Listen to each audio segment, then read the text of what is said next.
The updates to HTC's flagship smartphone bring enhancements to what was already a pretty great offering. So what exactly has changed from one to the other? Well, it's Josh Vergara from Android Authority. What's going on, everybody? And this is the HTC One M8 versus the original HTC One M7. Now, while the general design language of both phones is very similar, the latest iteration is even more refined, with more curves and rounded corners. While the award-winning all-metal design of the 2013 edition was fantastic, the brushed metal of the 2014 device adds another level of sophistication to what was already a classy design.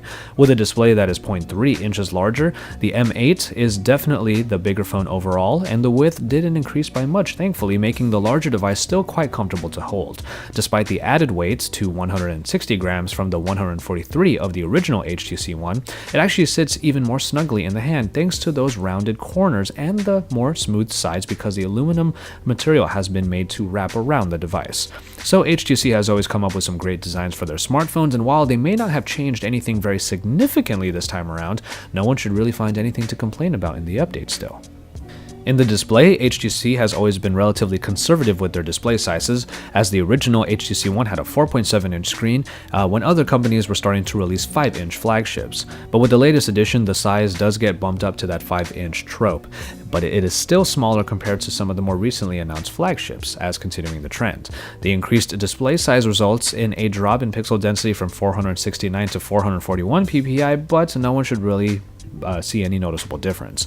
And once again, it's a beautiful Super LCD 3 display with 1080p resolution, making viewing angles as great as always and colors popping out quite nicely in this more colorful version of Sense. Underneath the hood, we get the update to the quad-core Qualcomm Snapdragon 801 processor, clocked in at 2.3 GHz in the west and 2.5 GHz in the east, so you get the best processing package currently available, which is of course expected from a flagship device. HTC has worked hard to reduce the heaviness of its Sense UI, and the device should fly through the user interface and easily handle anything you can throw at it, and this pretty much did hold up in our testing. On the other hand, the HTC One 2013 features a quad-core Snapdragon 600 processor clocked in at 1.7 GHz, and it's still definitely a very able performer with 2 GB of RAM that help with the multitasking. Basically, the difference in performance comes just because of the year-to-year change in the available hardware. The 600 was the best available at its point, and now the 801 is the best available in the current space today. In terms of hardware, the HTC One M7 of last year boasted specs very similar to the Samsung Galaxy S4 and arguably had the better design, but a lot of consumers mentioned their reasoning for choosing the latter was because of expandable storage availability, a feature that hasn't been available in an HTC flagship for a while.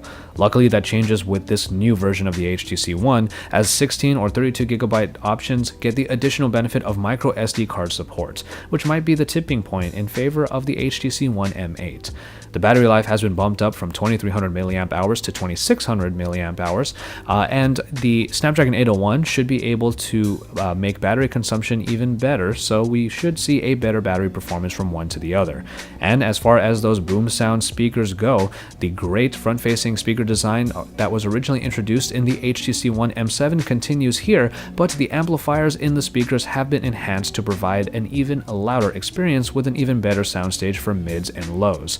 HTC did stick to the 4 ultra-pixel camera of the HTC One from last year, and while it had its hits and misses, its low-light photography was actually pretty undeniably good. But this time around, the processing has been improved so that all other photography gets the same types of enhancements. While the same camera does make a return this time, it does get a dual LED flash. And what is also very interesting is the inclusion of that second rear camera called the Duo camera, in which it takes the depth of field data and adds it into the photo in a hardware solution that allows you to go into the picture and edit it in order to pick your focal points in a very easy way. Having a hardware solution this time around eliminates the need for the processing time that more software-based solutions use, and in our testing it was actually very nice to use and very easy, and is one of the real distinguishing features of the HTC One M8 camera. And if selfies are important to you, you do get an enhanced 5 megapixel sensor on the front with a 88-degree wide-angle lens. The camera app has also been very vastly improved, more opting for simplistic elegance rather than just a full-featured set. It is very easy to use, but if you delve into the settings a little bit more, you'll find that there are a lot of options for manual shooting. And finally, in software, the Sense UI does make its return and is updated to Sense 6.0 on the HTC One M8, which is now on top of Android 4.4 KitKat.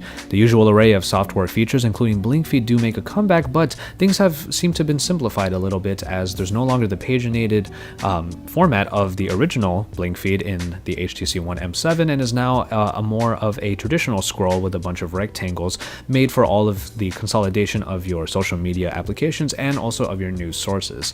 As far as the aesthetics go, you do get that new power widgets underneath the notification dropdown, and also all of the icons seem to be about the same but are consolidated a little bit closer together to accommodate that larger screen. And also, some gesture-based features are available in the new M8 version, including the ability to just move the phone up to your face and be able to activate the phone by double tapping on the screen, or in a horizontal position pressing down on the volume key in order to turn on the camera, just to name a couple. And so there you have it for this quick look at the HTC One M8 versus the HTC One M7 of last year. It's undeniable that there is a good update from one to the other here, and you can get your hands on the new HTC One right now as it is on sale. If you were looking for a even better experience from the greatly received HTC One of last year, then you don't have to look any further than the one that was just released today. So keep it tuned to Android Authority for all of the best coverage on the HTC One M8 for future feature-focused videos, comparisons, and the like, because Android Authority is your source for all things Android.